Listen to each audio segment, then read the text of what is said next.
Meta has delayed their latest AI model. Welcome back to the AI Daily Brief Headlines Edition, all the daily AI news you need in around 5 minutes. It appears that Meta has had another setback as their latest frontier model gets delayed. The New York Times reports that Meta's new model, codenamed Avocado, has been delayed until at least May. We last heard about the model's progress in January when CTO Andrew Bosworth told Reuters it had been delivered for internal testing. He said at the time that the model was, quote, very good, but warned that there's still a lot of work to be done in the reinforcement learning process. More recently, there's been reports that Meta has set up a new applied AI division that reports to Bosworth rather than AI CEO Alexander Wang. Rumors followed that Zuckerberg was done with Wang, although those rumors were strenuously denied. Now the reporting states that Avocado performance has fallen short of the latest models from rivals, and this month's planned rollout has been delayed. The report mentioned a shortfall in reasoning, coding, and writing from internal benchmarks. In other words, basically every major category for modern LLMs. Reportedly, the model outperformed Gemini 2.5, but wasn't a match for Gemini 3. Now, part of the issue could be the long development cycle. Meta has been working on this model for almost 9 months, and the goalposts of model performance have shifted dramatically during that time. Meta put an optimistic spin on the issue, issuing a statement which said, "Our next model will be good, but more importantly, show the rapid trajectory we're on, and then we'll steadily push the frontier over the course of the year as we continue to release new models. We're excited for people to see what we've been cooking very soon." And yet that doesn't exactly comport with reports that Meta leadership is even considering licensing Gemini to power their products as a stopgap solution. That said, researchers are said to be excited about the next model after Avocado, codenamed Watermelon. Now, ultimately, I certainly think that making people wait for a model that's actually good is way better than releasing a model that no one is impressed with, but the model battle for Meta remains distinctly uphill. Ethan Mollick summed up a bit of the industry sentiment when he tweeted, "Both XAI and Meta seem to be falling behind based on the Grok 4.2 benchmarks in this reporting. Frontier AI models are really a three-way race at this point."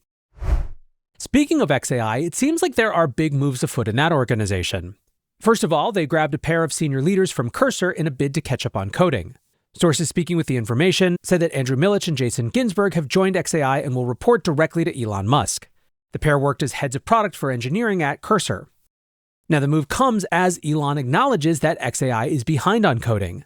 During a conference appearance on Wednesday, Musk admitted the problem but said he expects XAI to catch up and exceed our competitors, his words, by the middle of the year. Meanwhile, XAI co-founders keep heading for the exits. Business Insider reports that Zhihang Dai left the company earlier this week, and Guorong Zhang has told colleagues he plans to leave in the coming days. For those keeping track at home, that's another 2 departures to make a total of 6 co-founders leaving this year. Only 3 of the 12 co-founders remain at the company, and one of them is Elon Musk himself. Now, there's been speculation that some of these co-founders exited after projects they led fell short of Elon's expectations.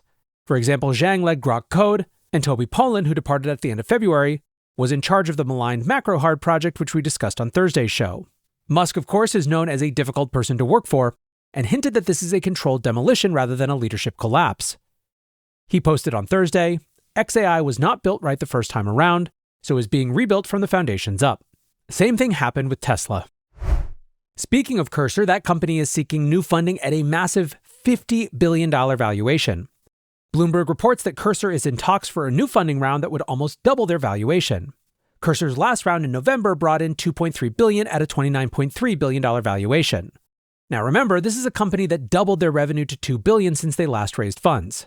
But what's significant about this is that if they really are raising at a $50 billion valuation, that suggests that they are trying to compete for the long haul, rather than thinking about trying to shack up with one of the leading model labs.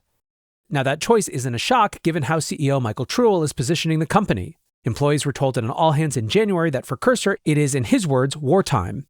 That means a product overhaul to focus on automated coding tools, as well as an ambitious project to train their own state-of-the-art models to reduce their dependency on the other labs. In Labland, The Information reports that Anthropic is in talks with Blackstone and other PE firms to launch an AI consulting venture. The venture would be a dedicated consulting firm to sell Anthropic's tech to corporate customers. Alas, apparently Anthropic's ongoing conflict with the Pentagon has put the talks on the back burner. Sources said that Blackstone leaders, including CEO Steven Schwartzman, are concerned about announcing a partnership while Anthropic is mired in conflict with the administration. The genesis of the deal was apparently Blackstone seeking Anthropic's help to deliver consulting services to their hundreds of portfolio companies. Blackstone also discussed a similar plan with OpenAI, according to sources familiar with the talks. Ultimately, what all of these stories get to is the fact that enterprises are lagging, and it's going to take just a huge amount of time on task in actual human bodies to do the internal implementation that's actually needed. I predict you are going to see massive expansions in the forward-deployed engineering departments of these firms, partnerships with all the existing consulting firms, new venture spin-ups like this, all at once and more. Next up, an interesting statistic from a new survey from the American Medical Association. The survey found that 81% of doctors now use AI in their profession. Leading use cases include keeping up with medical research, generating discharge instructions, and documenting appointments.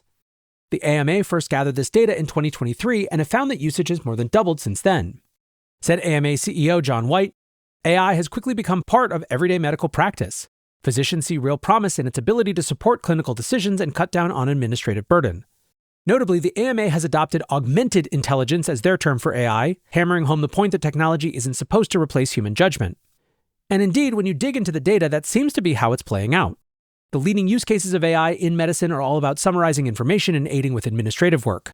Assistive diagnosis was the only use case that comes close to the actual practice of medicine, and only 17% of doctors said they were using AI in this way. Finally today, some new comments from Sam Altman, speaking at a BlackRock conference on Wednesday.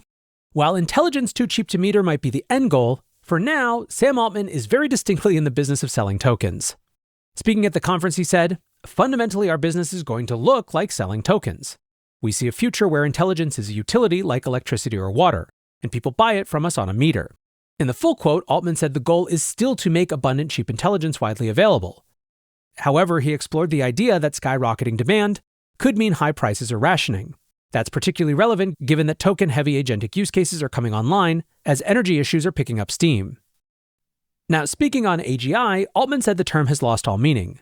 Instead, he's watching for two major milestones. First, the threshold when the majority of the world's intelligence is inside of data centers. Acknowledging huge error bars in the prediction, he said this could happen by 2028. And the second marker is the moment when leading scientists, CEOs, and political leaders can no longer do their jobs without AI. Altman commented, "More and more, these jobs will be supervising a bunch of AI.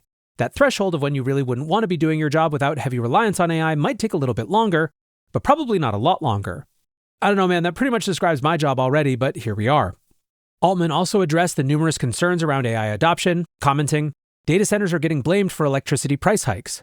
And almost every company that does layoffs is blaming AI, whether or not it really is about AI." Altman argued that one of the biggest problems to be faced in the coming years is a rapid shift in how capitalism works. First, he noted that the entire structure of capitalism is designed to manage scarcity.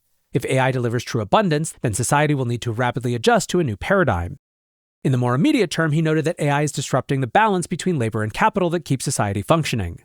He added, "I am not a long-term jobs doomer. I think we will figure out new things to do, but I think the next few years are going to be a painful adjustment." And indeed, that is exactly the topic of our next segment. So with that, we will close the headlines and move on to the main episode.